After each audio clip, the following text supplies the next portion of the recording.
हेलो अस्सलाम वालेकुम एवरीवन زه اقرا خان یم د ستاسو انګلیش ټیچره نن زمونږ کلاس دی وکیبلری او د کلاس شروع کېدو نه مخکې کو تاسو زمونږ یوټیوب چینل نه وي سبسکرایب کړئ نو ځان سره سبسکرایب کړئ چې مونږ هله تاسو لپاره نورم ښکلې ویډیوګانې جوړ کړو نو راځئ چې شروع کړو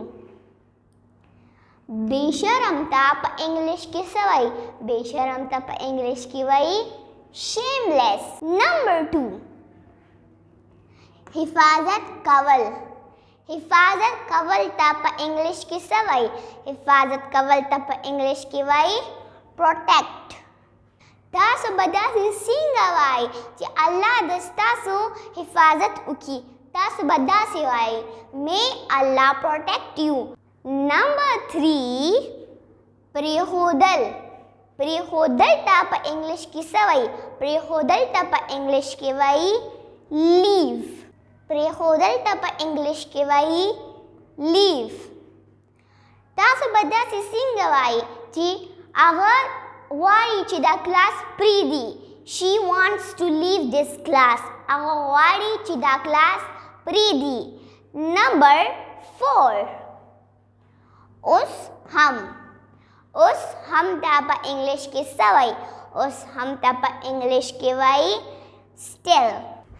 تاسو به داسې څنګه وایي چې اوس هم باران وریږي تاسو به داسې وایي it's still raining اوس هم باران وریږي یا هغه اوس هم جاړي she is still crying هغه اوس هم جاړي. Number 5 ارزان ته په انګلیش کې څه وایي ارزان ته په انګلیش کې وایي cheap.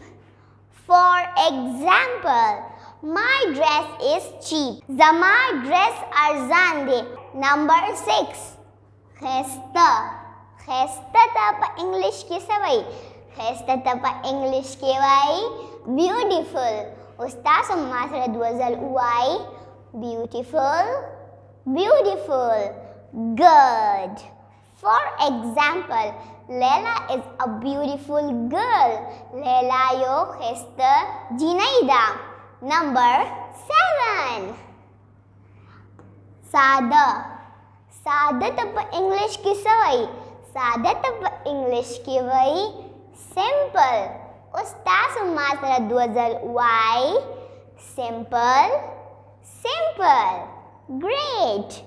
For example, I like simple dresses.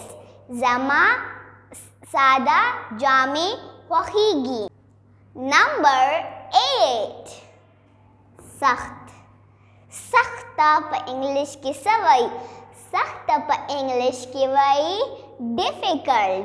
Ustaz huma sara duazal uayai difficult difficult. Good. For example, my maths paper is very difficult. Zama da maths paper dera sakht da. Number 9 jiddi jiddi ta pa English ki savai jiddi ta pa English ki vai serious. Ustaz ma sara duazal uayai serious serious. Excellent. For example, Ahmad is a serious boy. Ahmad yo jiddi alak de.